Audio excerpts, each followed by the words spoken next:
हरिओम। नमस्कार मित्रों, प्रणाम। जय श्री राम, जय बद्री केदार, जय हनुमान। मित्रों, एक बार पुनः आपका स्वागत कर रहा हूं अपने इस ज्योतिष कार्यक्रम में, जहां पर कि मैं आपको ज्योतिष से संबंधित, आध्यात्म से संबंधित छोटी छोटी और महत्वपूर्ण जानकारियां उपलब्ध कराता हूं। इसी कड़ी में आज भी मैं कुछ ऐसे योगों के बारे में आपको बताऊंगा जो कि व्यक्ति को बुद्धिमान, अच्छा कूटनीतिज्ञ, सलाहकार, तेज बुद्धि, धन और कुल श्रेष्ठ इत्यादि जो सम्मान प्राप्त होते हैं, ऐसे कौन से ग्रह होते हैं, ऐसे कौन सा योग होता है जो व्यक्ति को ये सब चीजें प्रदान करता है। तो मित्रों, कार्यक्रम प्रस्तुत करूं इससे पूर्व आपसे आग्रह है, यदि आपने अभी तक चैनल को सब्सक्राइब नहीं किया है तो चैनल को सब्सक्राइब जरूर करें, शीघ्र करें और वीडियो को अंत तक देखें। यदि आपको ठीक लगती है, पसंद आती हैं, तो वीडियो को शेयर जरूर करें, अन्य लोगों तक भी जरूर भेजें। साथ में मित्रों, लाइक और कमेंट भी अवश्य करें। मित्रों, जन्म कुंडली में अनेक योग होते हैं और ज्योतिष भी अनेक प्रकार की होती है, अनेक ग्रंथ ज्योतिष के हैं।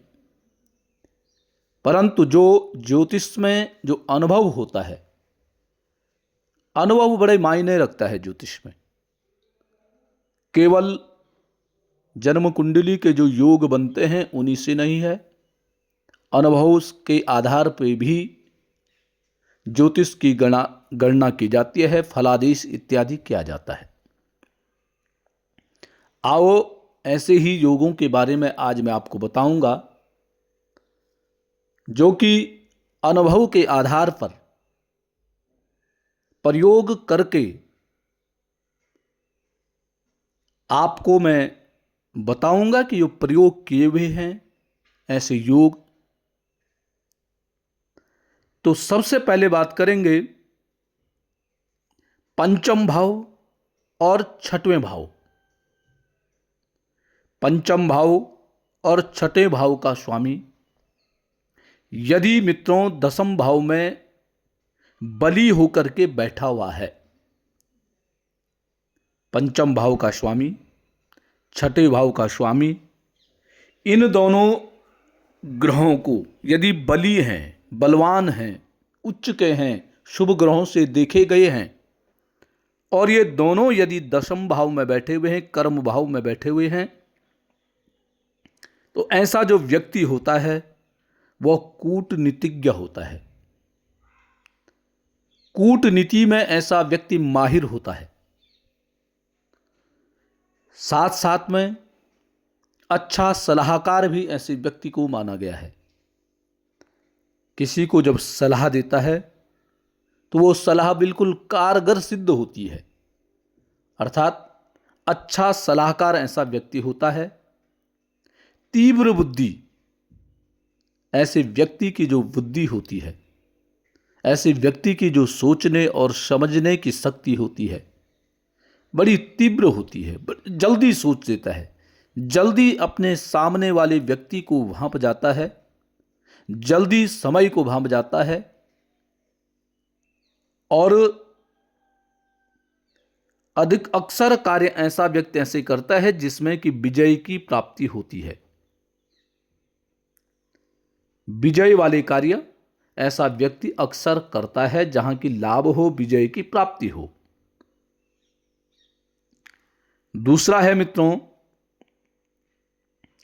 नवम भाव का स्वामी उच्च होकर के,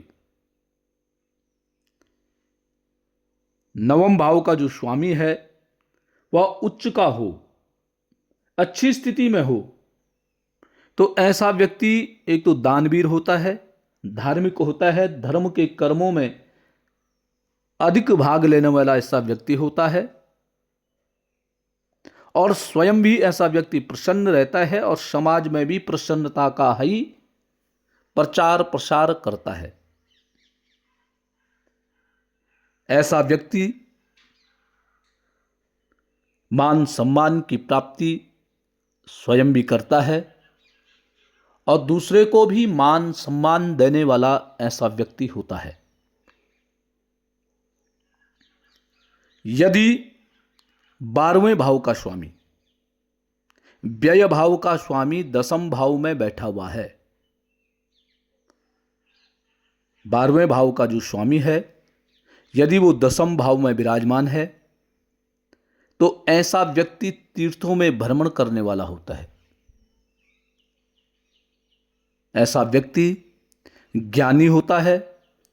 ऐसा व्यक्ति आध्यात्मिक होता है, अध्यात्म में विश्वास करने वाला होता है। अध्यात्म में बड़ी गहरी रुचि ऐसी व्यक्ति की होती है। 5वें भाव का स्वामी यदि लग्न में है, लग्न पहला भाव, चौथा भाव, सप्तम भाव और 10वां भाव, यदि 5वें भाव का स्वामी अच्छी स्थिति में और लग्न में विराजमान है, लग्न भाव में बैठा हुआ है, तो ऐसे व्यक्ति अक्सर लोन लेकर के, ऋण लेकर के यदि कोई व्यवसाय करते हैं, यदि कोई कार्य करते हैं तो उसमें वह बड़े सफल होते हैं, ऐसे फलीभूत होते हैं। अर्थात ऋण के धन के माध्यम से ऐसा व्यक्ति अपने व्यवसाय को शिखर तक ले जाने का कार्य करता है।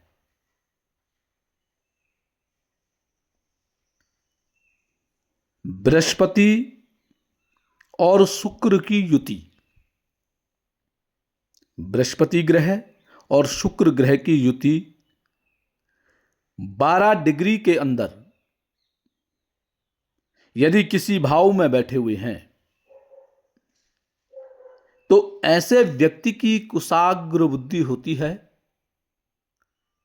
और ऐसे व्यक्ति के जीवन में कभी भी धन की कमी नहीं होती है। बृहस्पति शुक्र की युति केंद्र में बन रही हो। केंद्र भाव 4 भाव केंद्र के माने जाते हैं, पहला भाव, चौथा भाव, सप्तम भाव, 10वां भाव। केंद्र में यदि बृहस्पति और शुक्र की युति बन रही है और वह भी 12 डिग्री के अंदर, तो ऐसे जातक के जीवन में कभी भी धन की कमी नहीं होती है। परिपूर्ण मात्रा में ऐसे व्यक्ति को धन की प्राप्ति हो जाती है। धन के लिए ऐसे व्यक्ति को दर दर की ठोकरें नहीं खानी पड़ती है। लग्न के अंदर अर्थात लग्न में यदि स्थिर राशि हो, लग्न में स्थिर राशि कौन कौन सी है? वृषभ राशि है, सिंह राशि है, वृश्चिक राशि है और कुंभ राशि।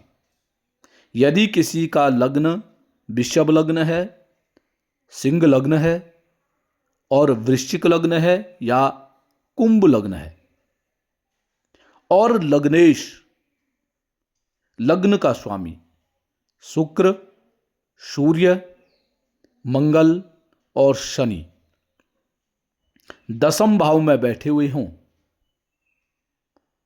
और साथ में बृहस्पति केंद्र में हो। बृहस्पति केंद्र कहां है? जहां यह लग्न है, वृषभ का बृहस्पति हो या सिंह का बृहस्पति हो या वृश्चिक का बृहस्पति हो या कुंभ का बृहस्पति हो, जिस व्यक्ति का ऐसा योग बनता है वह अपने कुल में श्रेष्ठ व्यक्ति होता है। ऐसे व्यक्ति को अपने कुल में मान सम्मान की प्राप्ति होती है। ऐसा व्यक्ति अपने परिवार, अपने कुल, अपने समाज, अपने क्षेत्र का नाम रोशन करने वाला होता है। ऐसे व्यक्ति की हर जगह प्रशंसा होती है। ऐसा व्यक्ति अपने नाम को रोशन करने वाला होता है।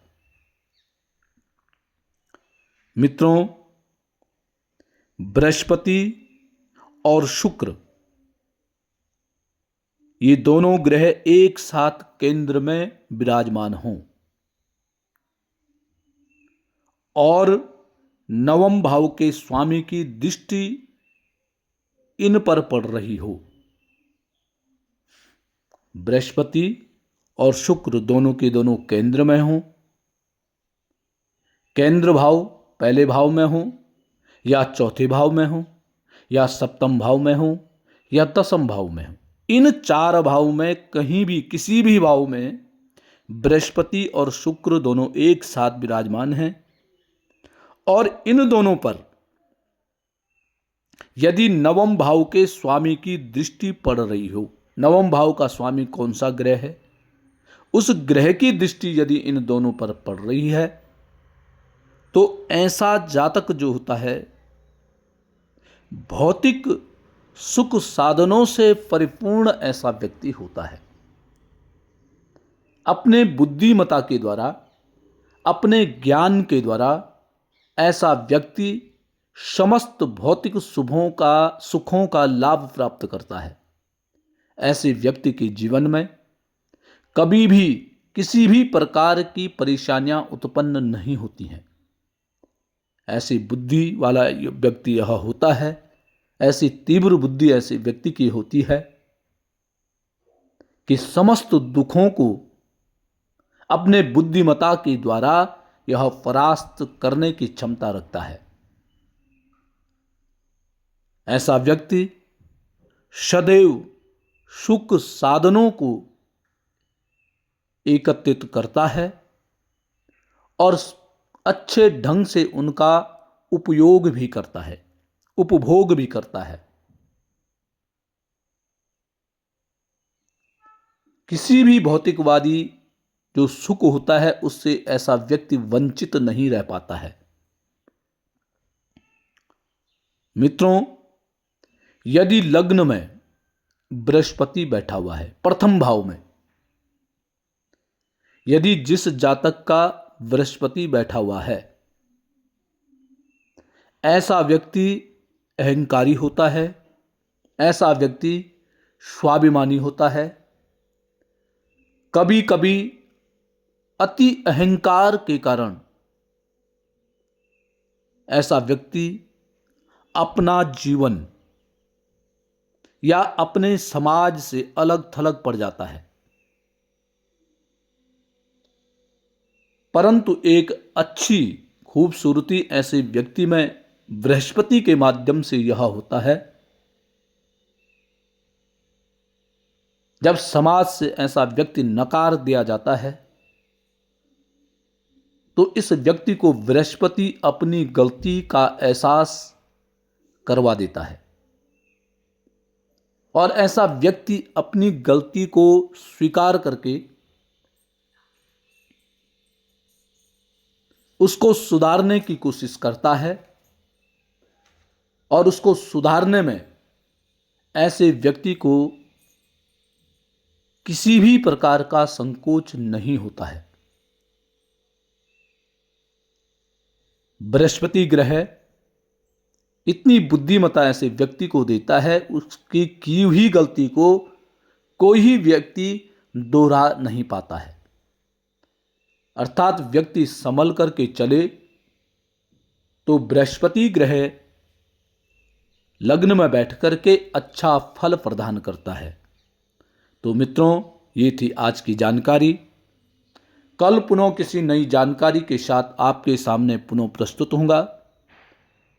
तब तक के लिए नमस्कार, प्रणाम, जय श्री राम, जय बद्र केदार, जय हनुमान।